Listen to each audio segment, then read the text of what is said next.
So hi again, students and parents, and welcome to the Studying in the United States presentation. We're talking about criteria that students have already thought through, many students, through the Bearcats and Beyonds and through conversations at home, conversations with parents, and conversations with counselors, etc. Criteria are really important when you research universities in the United States, as we said, to narrow down your search and make it more manageable. And one really kind of starting point for students is often location. And for many students, location means a lot. To other students, it's not a big deal. Some students are very flexible. They can live and work in most locations. Other students are not. Some students really want to be in big cities, and that's what they're used to. That's where they feel at home. They want to be able to leave campus and live part of their life within the city, go to gyms and clubs and cafes and do internships, easily accessible, etc. And some students just don't feel at home in big cities. They prefer to be in locations where they feel a little bit more connected to each other and to nature. Very often, rural campus locations become very rural. If you're an outdoorsy person and you like to take walks in the mountains, you like to go skiing in the winter, etc., maybe a rural location is more of a good fit for you. But definitely something that we talk a lot to students about and that you want to reflect on when you build your list. Another criteria that is important is the size of the university. This often matters more to students, to be honest. In general, the smaller colleges are, the smaller classes are, and you feel more connected. If you're a student that want the professor to remember you by name, and your friends to remember you by name, you want to know most people on campus and feel that you're part of this close-knit community, then you definitely want to have a good look at size. Some students prefer to be at big universities where there's no way they can get to know everyone. It feels more like you're part of a big city than a college campus. It also brings fantastic opportunities that the students can take part in that smaller colleges would not be able to offer, obviously, in terms of extracurricular activities and sports and internships, etc., etc. So it kind of ranges from the tiny, small little colleges. Now, Marlborough at the bottom right here is an exception because it's really, really tiny. And then it goes up to 60, 70,000 students, which is really difficult for students to understand how big that actually is. Bigger universities will say you can make big universities small, but you cannot make small universities big. And that's a selling point, an argument.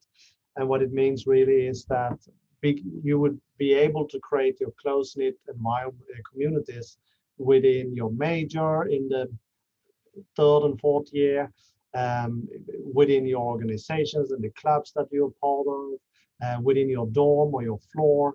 You would have these close-knit communities while at the same time having access to all the opportunities offered through this big campus. Now, the argument further says that small universities will not be able to create these opportunities for you for obvious reasons. So that's it about size. You might also want to have a look at undergraduate versus graduate populations, and some colleges have more undergraduate students than graduate students. Some universities don't have any graduate students. It means that the professors will have more time to spend with you. They will not be as busy working with graduate students and doing research, etc. It often also means that you have more opportunities to do undergraduate research. So if you're a student that want to be the heart of the institution and get most of the attention, if not all, then you might want to go to colleges with less graduate students. Many students from international schools believe that diversity is really important. That's how they feel included and they feel at home. Some students don't really care about it. Some students say they are totally fine with spending time with American local students over time, even though they often say that we have questions to begin with. What do you mean? Did you travel to school on an elephant? How do you speak English so well? And stuff like that, that they get used to over time. But for students, diversity is very important. You will find this information on the websites. Sometimes it becomes a criteria for a student where they say, I would need to have at least 10% international students on campus. Keep in mind, though, that the United States is an incredibly diverse country in itself, as you already know. But you might want to see what kind of minorities are represented on campus. You might want to see how liberal the culture is, if they support LGBTQ, for example. This information will be clearly shared with you on the websites. Rankings. So for some universities, rankings are really important, and for some students, it's not. Sometimes I hear students saying, my parents will only let me go to a top 25 or top 50 university in the United States. So it's totally fine if this is one of your criteria. Keep in mind that rankings are often biased. It is a big business out there, and some universities are better at increasing their rankings, playing that rankings game than other universities are. So if you're really interested in what goes into rankings, maybe have a look at what's behind them as well. The problems will arise when rankings are your only criteria. So rankings obviously do not know your personal preferences, your learning style, your dreams for the future, your personal learning style, etc. So there needs to be more to your criteria, in other words. But there you go, rankings. Pre-professional or not, you might want to have a look at what kind of pre-professional programs are available at the campus. Now, an example is Princeton, that doesn't offer any pre-professional programs like engineering and business. These are very expensive programs to run. So Princeton will use the money to support students instead. Students that go to Princeton, most of them graduate with no debt, the vast majority. And it doesn't matter to you. Have a look at it. Athletics. Some students say sometimes that they want to go to United States to be part of that real college experience with the athletic hype on campus. They want to be able to go and watch these big games with thousands and thousands of students. There are many universities offering that opportunity for you. Other students just say, I want to be involved in sports for my own personal benefit and fun. So these will be intramural sports. You have colleges where you would have a third of the population being student athletes, like Williams, or for example, Division III sports. So is that important for you? Look for the information on the website. Religion might be important for you. Some students want to make sure that they go to a Catholic institution and make religion part of their daily life. Some students just want to have their religion represented on campus, and they want to make sure that the values are there, the community service are there. Universities in the United States would vary in terms of how liberal or conservative they are. Sometimes there would be a religious component to the course offering, and you need to take one religious class before you graduate, and sometimes there are more requirements in terms of your spiritual involvement on campus. Again, the information is on the website. Have a discussion with us if you want to know more. So we're talking about top public universities for a bit. There are lots of really fantastic public universities in the United States. These are usually larger in size, often very diverse. It might be hard for some students to fit in at top public universities, as they are very big institutions. Sometimes students say that it's hard to connect, and they feel that is kind of an anonymous environment. On the other hand, you have lots of opportunities, as we talked about before, lots of programs, lots of majors to choose from. There's something for everyone. Greek life is often a big deal. So when we're talking about a traditional US university experience, these come very close to it. Sports, generally a big deal at most of these institutions. They also do have, excuse me, something called honors programs that will create that smaller, close-knit environment for you. Students at ISM often have a good chance at being selected for the honors program. So have a good look at that on the website and reach out if you want to discuss that opportunity. Here is a list of top public universities that students often apply to. I'm not going to read through it. You can obviously just pause the presentation and have a look at this university, do an initial search, and let us know if you want to discuss these in person. If you're interested in studying business, the first question you ask yourself is definitely, do you want to go to a pure business school? Or do you want to go to a comprehensive institution that offers a bunch of programs and where business is one of the options? Or do you want to go to a business school within a bigger comprehensive institution? So some business programs are 2 to 3 years long and some are 4 years. So the ones at the bottom of the screen here are 4-year programs. You would apply to the business school at these institutions, and that that's what you're going to study for 4 years. It might also be, as the one on top here, a 2-year program where you would apply in your second year. Keep in mind that there are no guarantees that you actually get accepted to these very often selected business schools. So something to keep in mind. Here are some honors programs that are of really high quality and really good opportunities for you at some big state universities. Again, you can pause the presentation and have a look at them and ask questions after an initial search. We're going to talk a little bit about liberal arts colleges. One thing that I want to point out for you is that students often believe that if you go to a liberal arts institution, you would not get to study science, which is not true. Science is often part of the course offerings, and you can get a fantastic science degree at a liberal arts college. So sometimes we also hear that going to a liberal arts school means that you are not prepared for anything later in life. Which is not true either. We're going to come back to that a little bit. This list is a list of undergraduate institutions that were most represented at the PhD level in the United States. So I'm going to click here once, and you will see that 7 out of these 10 institutions are small liberal arts institutions.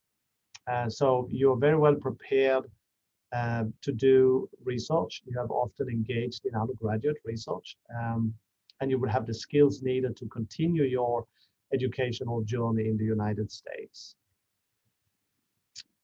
So very often at these institutions, you would decide on your major at the end of the second year. It would create that broad base education where you would take courses in various fields, similar to what you're doing in the IB program, before you confirm your major. Some of them provide a lot of options for you. At some of these, you might even be able to create your own major. You'll create your own educational journey altogether. While some of them will have core requirements and some of them will have distribution requirements. And we're coming back to that in a little bit. This is a very messy graph showing you where students continue their educational journey or their future life, depending on what they have studied in college. And I'm gonna separate this a little bit to make it easier to digest. But you can definitely go back and study this very interesting graph on your own. So this shows students that have completed an undergraduate degree in English or literature and where they ended up. So the wider lines here definitely then where more students would go. So into education, law, college education, health and medicine, etc. But you can see they really spread out here. It's very common nowadays that students work within a field that has nothing to do with their undergraduate degree. The world has really changed in that way. These are students that completed a degree in political science. And you see they continue their life journey in various fields, though most of them are going into law here and banking here. This is an example from biology, and not surprisingly, most students then go into health and medicine, but again, they also continue their life paths in other fields. And this is an example from chemistry.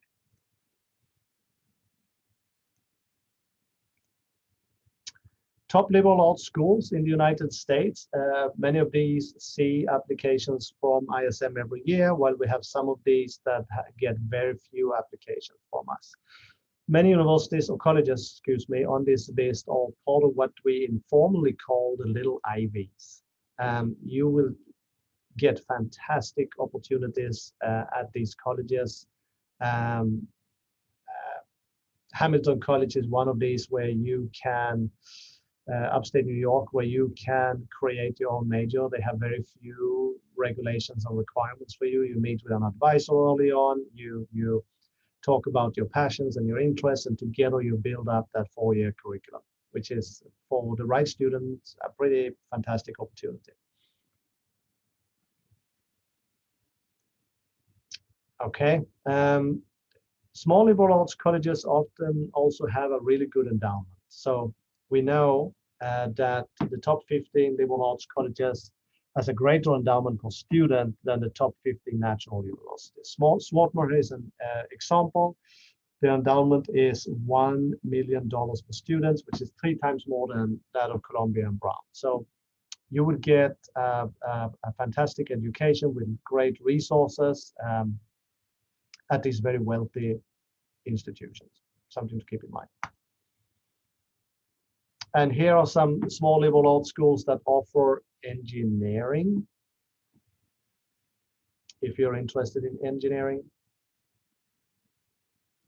very often schools will also have what they call a 3+2 program, where you would start your degree at a small liberal arts college. You will study for 3 years, and then based on the different agreements that they have, you will continue at bigger universities where they have bigger engineering programs and better resources, etc.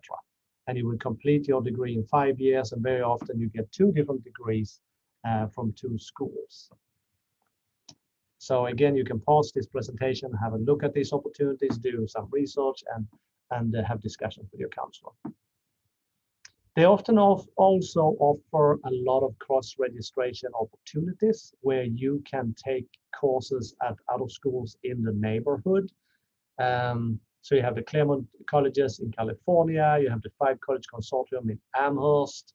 So let me just point out what that could mean to you. So let's say that you go to an all-female school like Mount Holyoke or Smith, where they would have somewhat limited opportunities for you academically, even though they might have just enough, excuse me. You can then decide that you want to go to UMass Amherst, which is a big state institution, to take some of your courses there, where they would have a much wider course offering. You can also get access to other opportunities, extracurricular activities, etc. The libraries, the facilities at these different institutions, which would widen your 4-year experience in college. The same you'll find in Boston. Boston has 200,000 students, a number of institutions represented, as you know. And some of these have agreements where you can study at, take courses at the other colleges as well. Quaker Consortium, these are just different opportunities for you. Okay. If you're interested in applying the content and knowledge that you have learned in your classrooms through internships and co-op opportunities, very often, so co-op means internships, very often you would, within your chosen field, and very often you would get paid during the time when you work, and you don't have to pay tuition. there's a Canadian college here at the bottom, Waterloo, which is doing co-op really well. Keep in mind that co-op is a big part of higher education in Canada, and most universities there will offer co-op opportunities within most of their programs.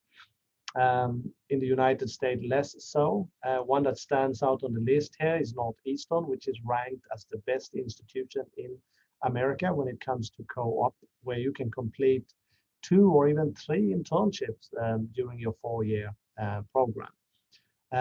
Keep in mind that you would often need to be a little bit more flexible and independent going to institutions like these and engaging in the co-op opportunities, because you might be out one semester to work and your friends might be back on campus, and then you might rotate. So you need to be kind of flexible in terms of your social grouping there.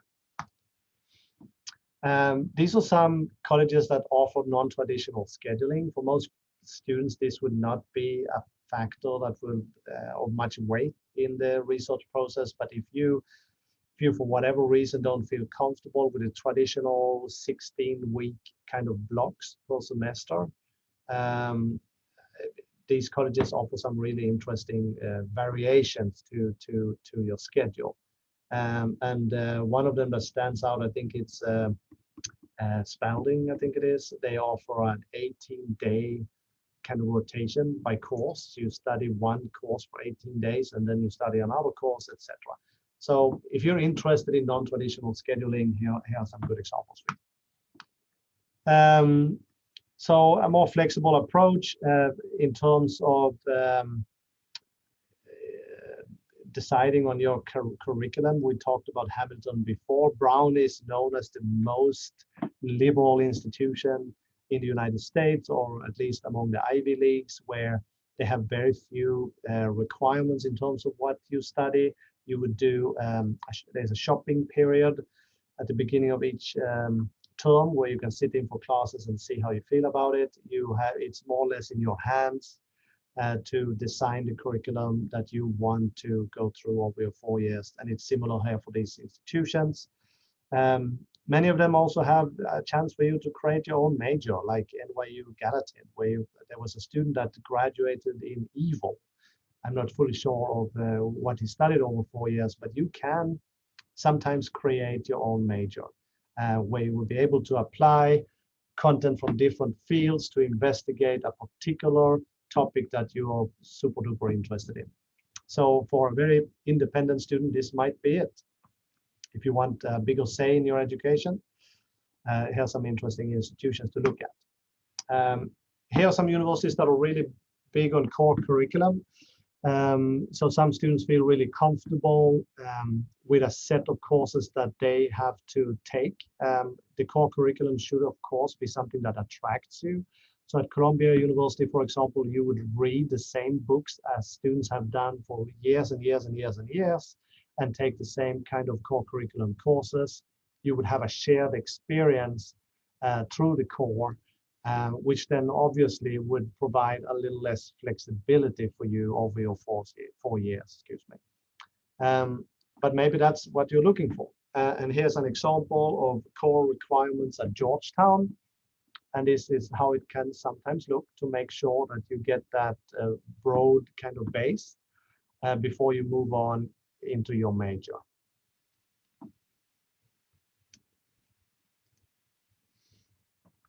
Here are some good opportunities for students that are really interested in entrepreneurship. If you want to create your own business and maybe even engage in some startups during your 4-year college degree, here are some fantastic opportunities for you.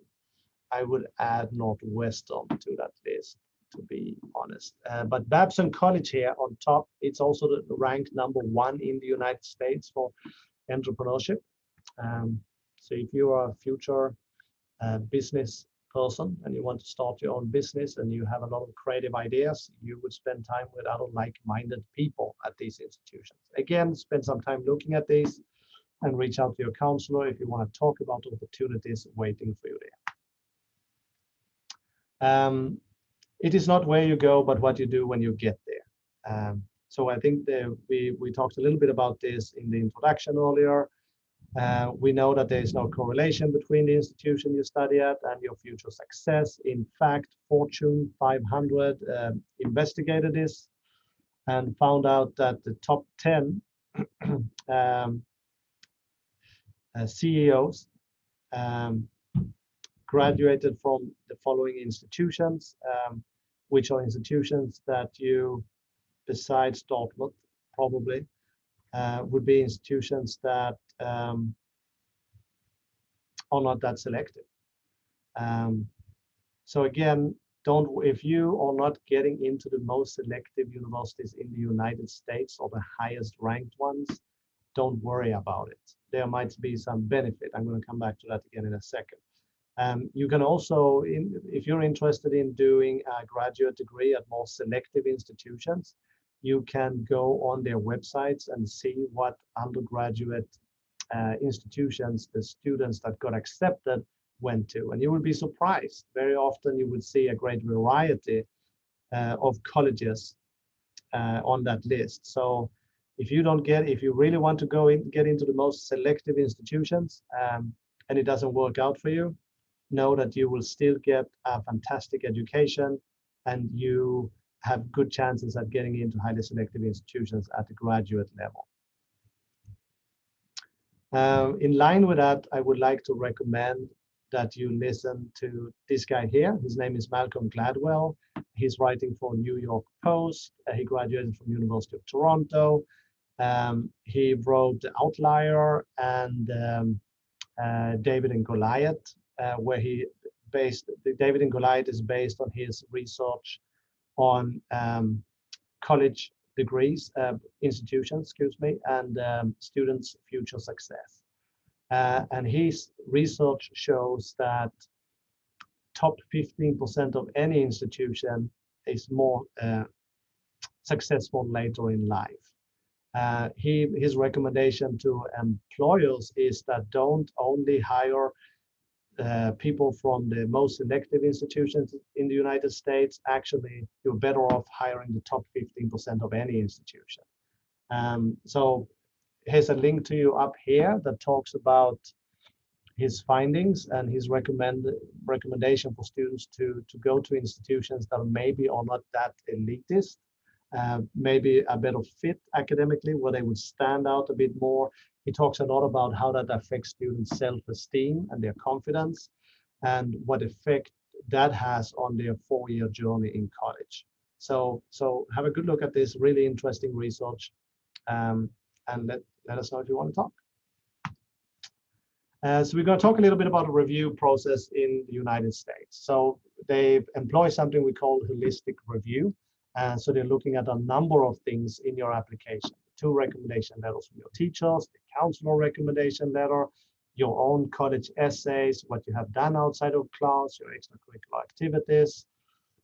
They look at your test scores in a normal world where test scores were available.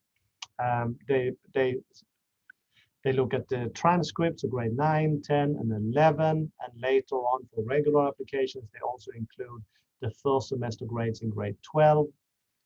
They are extra interested in your level of intellectual curiosity and your personal traits and characteristics, of course, because they're trying to put together a class of students that want to study, that want to do well, that are excited to be there, but also including a lot of variety within that class. So you can think of that a little bit as assembling an orchestra.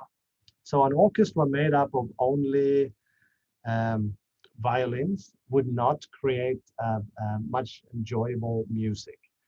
Similarly, when it comes to assembling a class at university, especially true at smaller institutions, they would like to have a great variety among students. There were different kinds of thinkers, different kinds of values, different kinds of interests. And we really don't know how these preferences play out from year to year. That's also why we often get surprised to see that it's not always the strongest students that get accepted. Very often you would have students with better test scores and grades not getting accepted while another student is chosen. That is not because it's a better person or better student. It's because they're trying to create this diverse kind of experience for students. In terms of what colleges value the most in the application package, we're looking at a survey sent out by the National Association of College Admissions Counseling, or NACAC, every year to lots and lots of institutions. And you can see here what matters the most to them. So grades in all courses are the most important. So that means grade 9 to grade 12. The grades in college prep courses, so that would be grade 11 and 12, your IBDP grades. They look at the strength of curriculum. So keep in mind that the IBDP is often thought of as the most challenging high school curriculum in the world. So that's your benefit if you took the full IB. They would also have a good look at what kind of IB courses you chose, if you challenged yourself wisely, and what kind of grades you got within these courses. And the next then here is the test scores, which are not available this year. There's a whole session on standardized testing, so I'm not going to talk about it much here and now. Followed by your essays, counselor recommendation, teacher recommendations come down here. I think I want to mention is demonstrated interest, which colleges do find valuable. I'm going to explain why in a second. So in terms of demonstrated interest, we don't want you to be a stealth applicant. So you're all thinking, what does that mean? So look at the characteristics of a stealth for a second. What makes it different? You're right. You cannot see a stealth on the radar. You don't see it coming until it drops its bombs, if it does. Similarly, colleges would like to know that your application is coming instead of it just dropping on their desk at some point. They would like to know that you have interest in the institution. It would be beneficial for you if they had heard your name before, especially when it comes to smaller institutions in the United States. There are various things that you can do to demonstrate interest in the institution, and here are a few of them. I'm going to go from the bottom. You might take part in an interview. You join the online fairs where you make yourself noticeable in an appropriate way. You might visit campus in a normal world. And nowadays, you attend virtual tours. You send them emails. You request information. You ask questions. You have personal dialogue with the admissions officers when possible through the fairs or the online programming or through email, etc. You attend their presentations. A big part here is the why X university question. That is the supplement essays where you explain why you're interested in the university and what you would do with opportunities available to you there and why that's a perfect fit for you. This is where they try to evaluate your interest in the institution. And the ultimate sign of demonstrated interest, of course, is through an early decision application, because you have said that it's your first choice. If they accept you, you would definitely show up at the door in the fall. So why is this important to colleges? Because they can predict their yield a little bit. They would like to see that if you apply and they give you an offer, it's more likely that you come, so they can prepare and plan and fill their seats. I think that international schools do is to limit applications to 10. And that also says something about demonstrated interest. And we do let universities know that you only apply to 10 institutions. Again, demonstrated interest has to be shown by students and not parents. It does not help for parents to send in emails and call them up and talk on the behalf of your child or young adult. Obviously, this interest is expressed by students. It's a show of love. We're going to talk a little bit about your application options. Early decision, as we just mentioned, you can only send one. The deadline is usually November 1st, sometimes the 5th or the 15th. You will get a response in mid-December. It's a binding agreement, so if they accept you, you have agreed to begin there in the fall.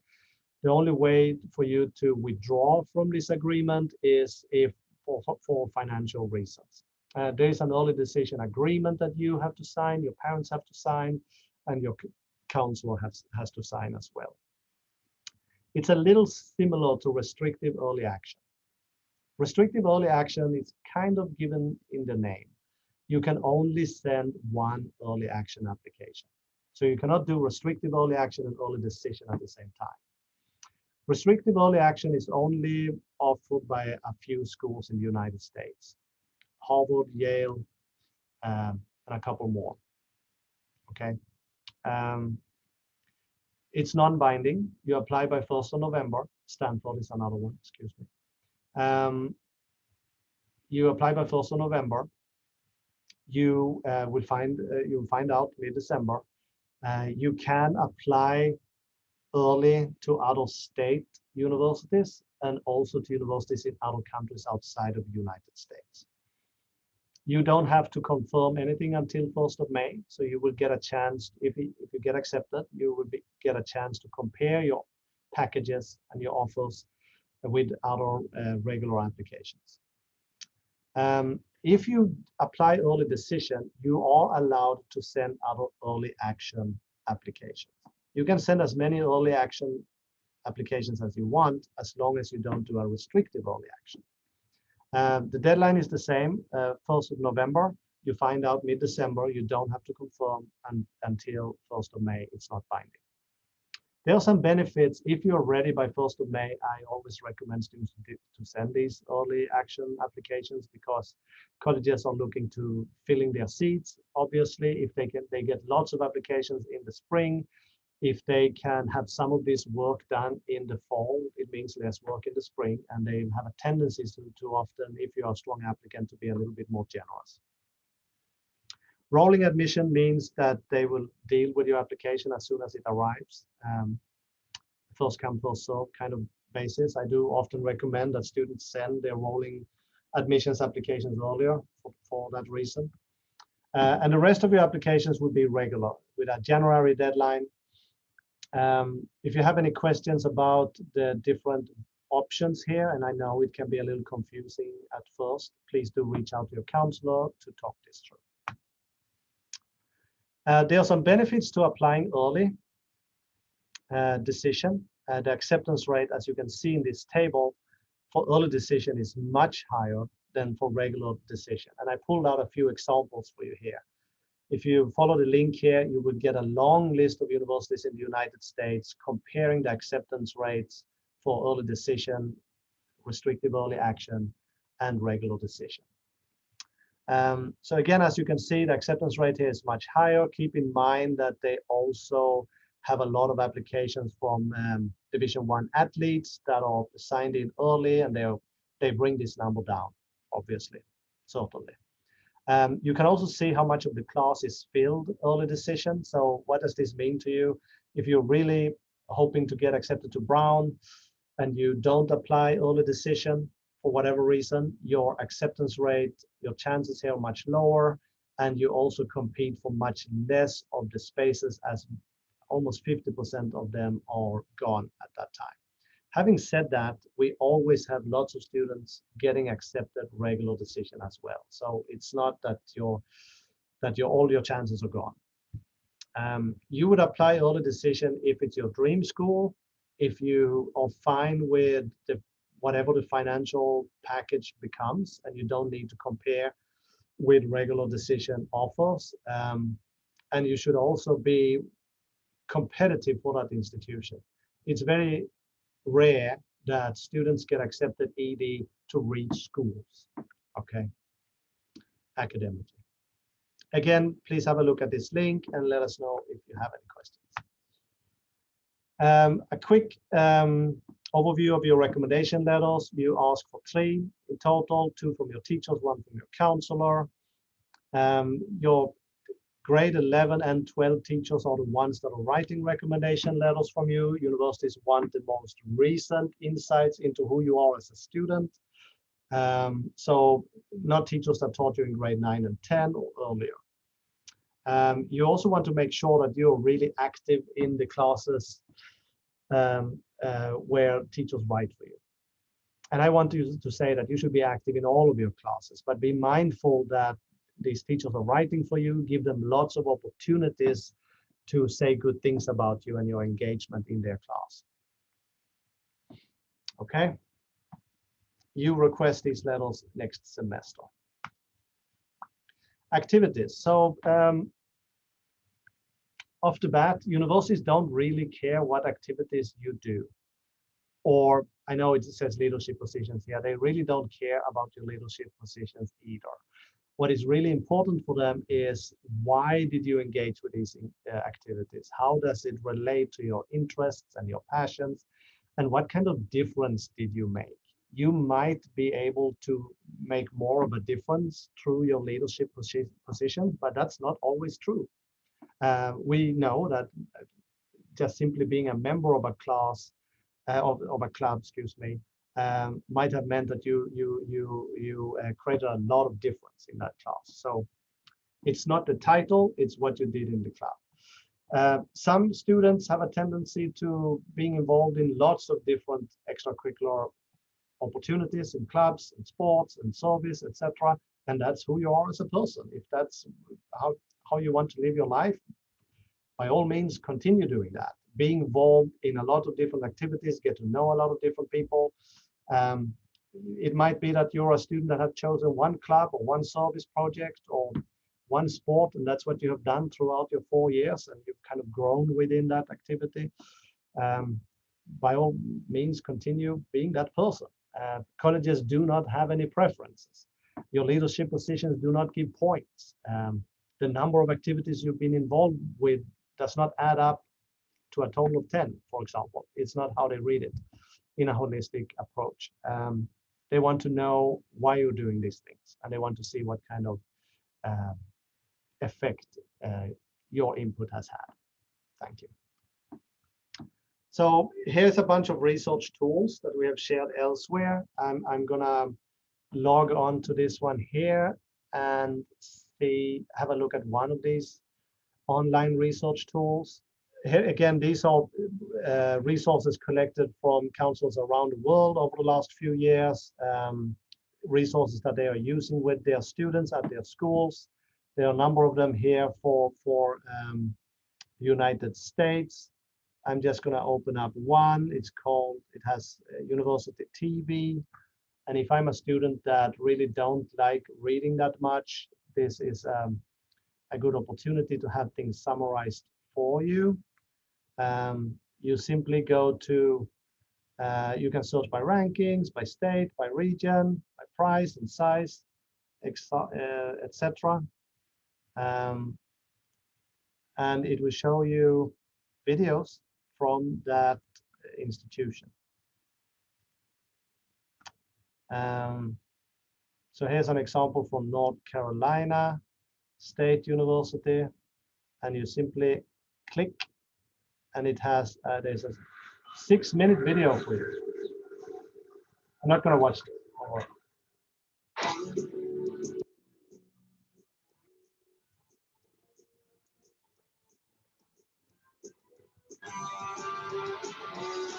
Welcome to University TV. I'm Ferrari St. Paul. And I'm Jessica Woody. We're here at North Carolina State University's very famous Brickyard, where we found these super cool dog ears designed by the College of Engineering. So that's how it goes. They would talk about big programs at the university, interesting historical facts. They would talk about application a little bit and things that the college is doing well in general. So if you would like to see campus more closely and have things summarized for you, here you go. This is a good example, good opportunity. They also have facts and data on the website itself. So coming back to the list here, there are many other opportunities for you to have a look at. Please do use these online research tools in your research process. And I think that was my last slide. Thank you very much for joining. I hope you enjoy the rest of the sessions tonight. Have a good evening. Bye-bye.